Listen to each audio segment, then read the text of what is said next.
Okie dokie. Hello, everybody. Hello, everybody. How are Dr. you? Heidi and Kelly are back with you for more fun. Absolutely. What more can you ask for, you guys, right? Put a big smile on your face. We're sending you a bunch of love and joy, and we're having a blast. Absolutely. Bingo. Oh my gosh. Well, a hot topic that Heidi gets asked a lot, I get asked a lot. A client of mine, we're just discussing it, is how to really prepare your body for a fast. This client was looking at doing a 24-hour fast. And so it's such a good question because it could be a little scary and it could be hard or easy depending on how you really prepare for it. And there's many ways to prepare. But before we even get into that, Heidi, I'm going to throw it back to you to do a mini introduction for those people that are new to you and me, and maybe you just found us coincidentally, I don't know, or a friend said, hey, check them out, or you're following our podcast, wherever you're listening, we're glad you're here. But just share a little bit about yourself, and then let's talk a little bit about fasting, the difference between intermittent fasting and more 24 to 48 hour fasting. And we'll get into all of that, but I'm sure the listeners want to know a little more about you. Yeah. So hello, everybody. Thank you for joining us. I'm Heidi Aratzable. I'm an ND. I'm also certified in functional medicine and a certified functional medicine clinician. Also have some 100 hours in functional neurology and all that good stuff too. But I've been practicing functional medicine, alternative medicine for almost 30 years now. I come into this through an athletic perspective, always looking for the best diet, better way to manage my strength, get more performance out of my body, move higher up the echelon in sort of, Olympic level or world-class level and that kind of thing. So that was my effort. That was my focus. And now that I've retired, I got to achieve a lot of that. Now that I'm retired, I think I want to do that for other people. Everyone should experience good physical health, focusing on health to have really great outcomes, to feel good when you age. And hormone shifting for women is really difficult. And so Kelly and I got together, and that's our main focus, is really trying to support women and their families, because they're always supporting their families and their health, so that they have longevity, they have happiness, vitality as they age. And so, yeah, here we are. This is what we do. Oh my gosh. And you guys, if you're new to myself, I'm Kellie Lupsha, and also been in the realm of wellness and healthcare for almost 30 years. And really, I want everybody to know, women especially, because for so many years we've been swept under the rug, like, you're fine, there's nothing wrong with you. And I'm like, hey, hey, hey, like, listen to mama. We know. But I really want everybody to know that you can have abundant health. It's there for you. You need the right mindset for it. And with that, to lay out in front of you the lifestyle, the skill set of what you need to truly live an amazing life with an incredible health. And one of the things that, again, has come to the forefront is fasting. I would say intermittent fasting has gotten very popular out there. Right now, I feel like the popularity has slowed down a little bit. Some people still do it on a regular basis. I think it became something like new and faddish for a moment of time. Then the certain people that are pretty hardcore have stayed in intermittent fasting, and other people, it doesn't fit everybody. And your Yeah. window of intermittent fasting doesn't fit everybody. So you do have to figure that out. The ultimate goal, Heidi, you can speak to this, for intermittent fasting is really giving your body a larger window of not focused of digestion. So all the other good health benefits can happen, but we got used to feeding us so often and snacking that we fell away from the time period that the body needs in just every single day repairing. Yeah, exactly. Fasting, intermittent fasting, there's so many nuances about it, and it's so individualized. You can't just jump into it and expecting it to work. It's also a way to detox the body. So a lot of people don't feel good with it because they're detoxing. So there's a lot of nuances, but mostly, just like you said in the beginning, if you're thinking about what it does for you, it's create, yes, an environment that your body doesn't have to work so hard with digesting and constantly digesting. See, we eat mindlessly. That's what a lot of the snacking happens. One of the first things I tell people when they come into my office, I'm like, okay, let's cut out the snacking. Let's just like eat 3 squares, but eat robustly, plenty of the right things. And you probably won't even want to do the snack. And if you want to do the snack, it's probably out of boredom. It's probably out of an emotional eating rather than really real hunger. But every time we eat, it spikes that insulin up and down and up and down. And that creates a situation where we don't recruit fat for energy and we start to gain weight, right? So this is where the fasting helps. It helps us stop that whole trend and helps our body just take a rest. And so when it reboots and we eat, it's much more efficient machine. So it's like unplugging, okay, and then rebooting it, plugging back in, and let's see if it works better. And it oftentimes it does. And so there's the intermittent fasting, and you have to find that sweet spot that works for you between 12 to 18 hours. There's a lot of people that go further. If you go further, you're not really intermittent fasting, you're fasting, right? And there's health benefits and health negatives for all of these, but you want to find that sweet spot that you feel good, your brain comes back online. It's one of the most amazing things people speak about is, gosh, my brain feels so much better. I'm a little hungry, but my brain is so happy when they intermittent fast. So am I answering your question? No, absolutely. Absolutely. And I think there's a lot of information out there about intermittent fasting, right? And so today we're really not going to dive deep into that. We really want to go into fasting, but just to make sure people understand the difference is intermittent fasting has a little different purpose than fasting. Yeah. And I think because intermittent fasting got such buzz, the word fasting kind of blended over with 24 to 48 or more fasting. And if most people think about fasting, they think about it from often a religious standpoint of, oh, I'm fasting because of this holiday or this special purpose or a time with my family, or you're away at a retreat. But really, why do people fast, right? Like, where did it come from? Why do people fast? And let's talk about these health benefits, and then we'll kind of talk about how to prepare for one. But let's kind of start there, Heidi. Like, where did fasting come from? Meaning now we're talking about a 24-hour or more fast, because people have done it for centuries. And you're right, mostly for religious reasons, to take the focus off outward foods and searching, and to bring the soul, the spirit back in, and to reflect and gratitude. And when we're not thinking about food, and we can really focus on spirituality, is really what it was about. Is just it's a way of honoring your body, honoring gifts of life and that kind of thing. So it's been practiced for thousands of years, not only because people instinctively did it for spiritual reasons, but they also gained health reasons that really they didn't understand, but they thought it was part of that spiritual progress, right? Yes. Oh, and I really love that. I just was listening to a podcast yesterday with Kathy Heller and Marianne Williamson, because she just came out with a brand new book and really talking about the noise in the world is so loud that all of this quiet time of reflection, of being present, i.e., speaking of this intermittent fasting and coming home to ourselves and spirituality, is we've lost all of that in this crazy, hectic world. And the health benefits of quieting ourselves and being present is so profound. It really goes hand in hand in these benefits in this time of fasting as well. Absolutely, absolutely. And this is what I would encourage people to do, is to approach a fast as a spiritual cleanse as well. Don't turn on the TV. Let's fast from kind of everything. Let's not turn on the TV. Let's go for long walks.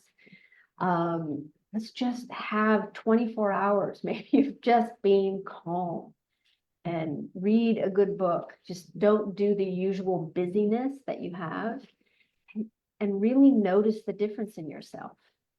At first, it feels like you're trying to fit into too small a clothes. You're like, this is not buttoning up. This doesn't feel comfortable. I don't know what to do. I can't sit still. Just keep at it. And eventually you'll settle. And it's really magnificent. Ah, love that. So let's talk about the actual like health benefits that we get when we start entering these longer period fasts of 24 to 48-hour fasting. Yeah.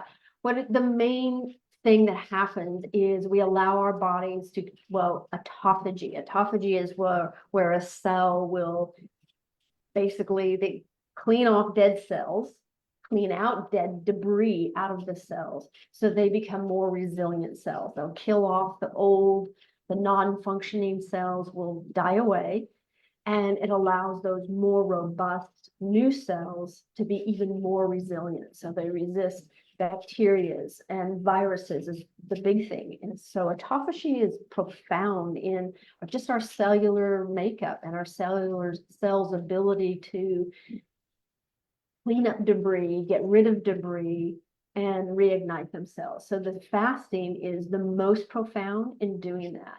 And by doing that, you have less inflammation throughout your body.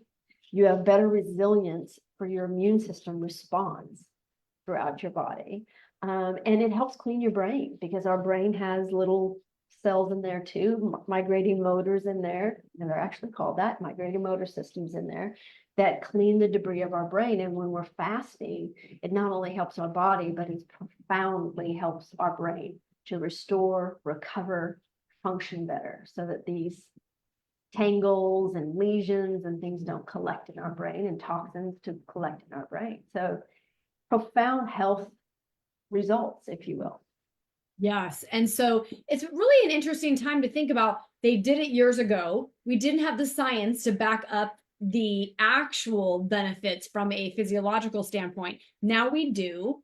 But now in today's modern world, people really don't do regular fasts like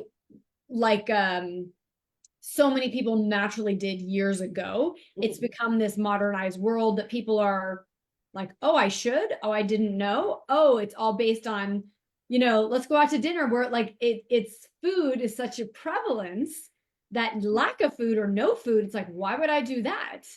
Yeah. And I love the fact of you saying, this kind of being a spiritual journey, because it's really like, if you're going to detox from food, then how about from your electronics and everything else to even benefit yourself more? Yeah. Because in that, I would say there's not an organ system in our body that doesn't benefit from fasting. Yeah, absolutely. Absolutely. So there's no negative, you guys. It's all positive. It's And all, I think once you get over the very first time you do it, and a little bit of nervousness or am I going to feel hungry? You've done it and it's done it successful. You're like, okay, I could do this once a quarter. I could do this once a month. I could maybe do 48 hours if you did 24 hours.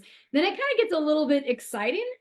It's just because we're just so driven society on food that the thought of no food is maybe freaky. yeah. And that's the response I get from part of the people's response is, I didn't know that was a thing. Okay, I could probably do that. And then there's another response that you can tell if they had a break in the room, they would hit that break so hard. We'd all go hitting the dash. They go, I can't go without eating. What are you talking about? Like I just asked it's crazy. Their reaction is just shock and awe, and this lady is out of her mind, right? I actually just had a conversation with a client yesterday, and I said, look, I want to put you on this very specific diet. It's called the elemental diet, and you don't eat for 2 weeks. You just do this powder drink, but it's a very specific powder. And I said, but what I'm afraid with you is you're going to feel so good not eating that you won't want to start eating again. And you have to promise me you will start eating again, no matter how good you feel. And he's like, yeah, I remember when you had me do that 5-day fast. At day 4, I thought there is no way I'm eating again because I feel so great. I'm like, that's exactly what I'm afraid. So this is the thing. You think you're going to feel awful, and you will. You'll have a moment there where it just feels icky. But if you keep going, your body adapts, kicks in, and you think, why do I need to eat? I feel so fabulous. But you need to eat. You need to eat. And I will say that honestly, the times I sometimes don't feel great is I ate too much. I ate the wrong food. So I feel bloated or gassy or tired in my head, but it's all actually based on food. Most of the time, that's the only thing that kind of makes me not feel great Yeah. is what I eat. Isn't that? I'm like, huh, that's interesting. So It's, sometimes I would say, you know what? I feel great. I don't want to eat and risk I'm not sure what I'll feel, mhm. occasionally if I'm going into something, right? I've got a meeting, I've got a this, then I'll say I'll just wait till after because I know I feel great now. Yeah, exactly. Yeah. So fasting, don't be afraid of it. It's healthy for you. There isn't downsides, as long as there's fasting where you just do water and make sure you want to hydrate because our cells are highly dependent on hydration and maybe electrolytes. You don't want to be going out and doing a hard workout. You want to walk, you want to breathe, you want to do breathing exercises and meditation. But fasting is a wonderful practice, and you want to go into it easily and move maybe into intermittent fasting where you do decide not to eat, stop eating at 7 o'clock at night and not eat again till 11 in the morning. This is what a lot of people do, but that fasting helps and forces the body to recruit fat storage for energy. As long as we keep feeding, it's not going to recruit from the storage tanks. But when we get depleted, that's when it pulls out the storage tanks. And it just becomes a more efficient machine on recruiting that fat for energy. And so we can lose some of that inflammation. It's not so much fat as much as it's hoarded inflammation from stress, from insulin bouncing up and down and that kind of thing.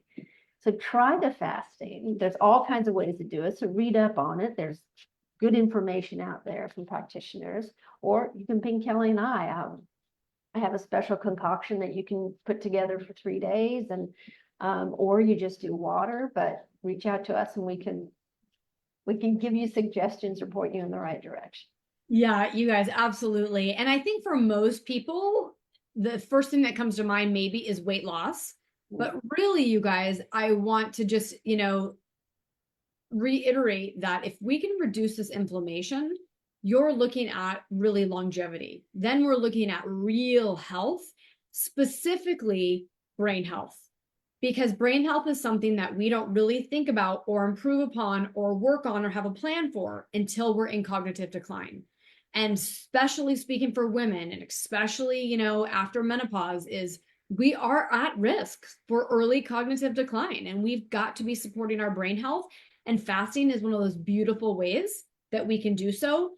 And of all the things out there that cost us time, energy, effort, money, this is free. And it saves you money because you're not spending it on groceries, you're not spending it on going out and eating. That's It's a right. win, That's win, right. win, win, win, win, win. It's a win. All right. So let's talk about how we can get somebody, Heidi, to prepare. Like, okay, they've decided they're going to do it. They've done some intermittent fasting. They're ready to do their first 24 fast. Obviously, you and I don't really think there's a risk, but it is nice to just ask maybe your medical provider, right? Like, hey, I want to do this. Is there anything in my health I should be concerned about? Anything you point out to people specifically as far as health for people that either shouldn't do it or just to be mindful Yeah, of? if you're on a lot of pharmaceutical medications on a daily basis, not the typical hormone replacement, that kind of thing. If you're just on thyroid replacement, absolutely fine. But you want to keep taking your medications, and that's hard to do because most of the medications you need food in your stomach for, right? So if you're on polypharmacy, have several medications on board, you really want to talk to your doctor because it may not be the best idea for you. Or you won't have the best outcome because medications do require food. Yeah. Okay. Awesome.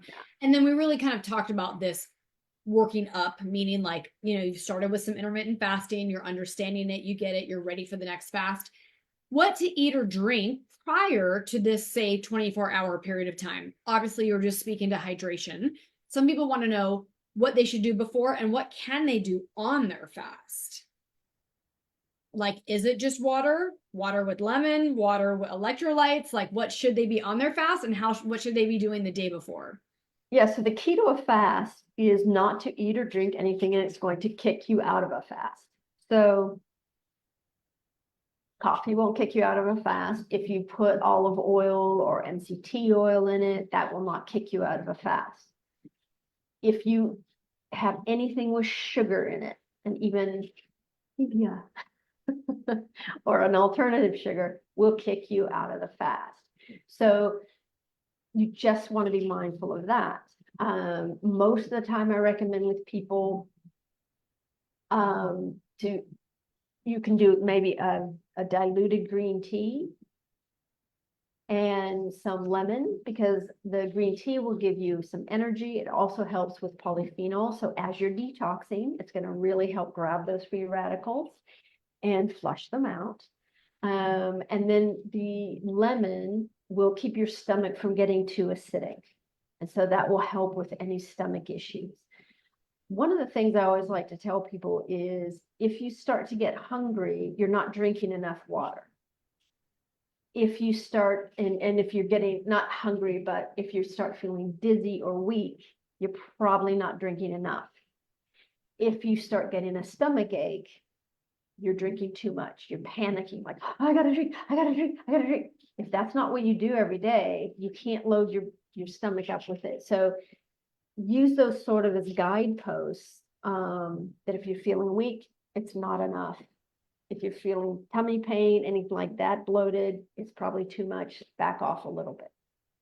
I love that. Okay. And in the day leading up to your fast, would you encourage somebody to hydrate extra? Just make sure they're drinking, what's the rule of thumb? And should they drink extra electrolytes? And then we'll go into what they should eat. I'd probably recommend, doing a few days of electrolytes, a little bit heavier. So, you're getting heavier electrolytes when your urine's a little bit more bright. And you kind of want to get that level, like, okay, I'm flushing a lot through, but then we know that you have enough in the kind of storage tank. Just make sure you're really eating well and not eating junk food, thinking, oh, I'm going to go into fast, I got to eat all I can. Don't do that. Eat your normal meal, but really focus on proteins and fats and then the veggies. But you want really good meals going into it. And so that your body just carries it, uses those meals and carries it through. Yes. And I think just really going along with that mindful eating, right? Yeah, absolutely. Yeah, it's just so critical, you guys. And then I would just say there is some emotional and psychological preparation in going into this. That's it's to really think I can do this. I don't need to eat. I'm going to be fine, right? We have to set the scene and tell ourselves, because it is the truth, versus going into it in a panicky, right? Exactly. Don't go into it with a panic or a, will I, is this going to happen? Is this going to happen? Go into it with just confidence and relaxed. There will be moments of being uncomfortable. There will be moments of, can I do this? Can I do this? Just sit, focus, meditate, go out for a walk, get in the sun. You'll get past it. And both when you're on the fast and prior to the fast, I would say the day prior to the fast, you also should not be like exercising like crazy, doing way too much. Like, have a nice day, do your things, but don't go crazy, and really make sure you're getting a good night's sleep that night before. Yeah. Rest is crucial, and you don't want to, you're just fasting for a little while, a few hours. It's not days that you have to eat more or exercise more because you're going to miss a day. No, just go into it as it's just another day. And I tell people, in your mind, think about if you've been done with your meal by 7 o'clock, let's just say, right, on a whatever night, have a nice evening sleep in the next morning, maybe if you can. By the time you wake up, go do something, plan something, go out, go walking, go have something planned. And before you know it, you're like, oh, it's 2 or 3 in the afternoon. Then you can come home.